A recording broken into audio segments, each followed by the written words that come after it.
So now let's talk about the actual pitch range from drum to drum. One of the most common things that I hear going out and judging is the fact that the bass drum tuning is too low and there's just simply not enough range between the parts. The way that the parts are written nowadays, the bass drums are used in a more melodic sense. When they need to be functional and powerful, typically they'll be playing in unison.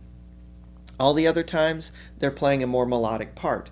So having only a major second or a minor third between drums is going to give you a muddy sound, and it's going to clutter the bottom and the low voice of your ensemble. When determining the proper pitch for a given drum, it's important to be able to know what the range for that particular drum is. Refer to the chart for specific pitches and pitch ranges. When tuning my bass drum ensemble, I like to start with the bottom drum first. I like to get a good resonant sound, and typically I'm going to choose a B flat or a C, something in that register, because that resonates well with the ensemble. From that point, between the bottom drum and the drum above it, I'll get a range of a fifth. From there, I'll move in fourths, and overall that's going to give me a good melodic spread so that my writing can speak expressively. It's important to note that when tuning bass drums, both heads should be the same pitch. What I like to do is I like for the player to muffle the head that I'm not tuning. That'll allow me to hear all the pitches from lug to lug and clear that head. Then I can match that overtone that I'm hearing from those lugs to the other side.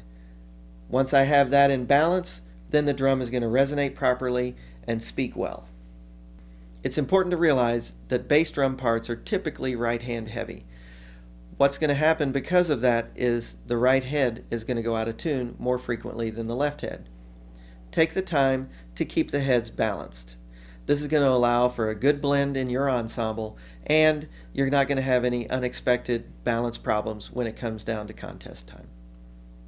There are a lot of different bass drum sizes available, from 32 all the way up to 14.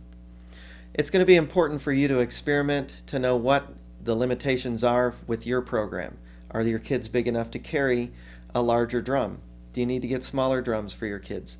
You have to make these determinations, but keep in mind that when you purchase your drums, it's good to keep 2 to 4 inches in between drum sizes. This is going to allow you more opportunity to get range and spread and get that good melodic sound from your bass drum section.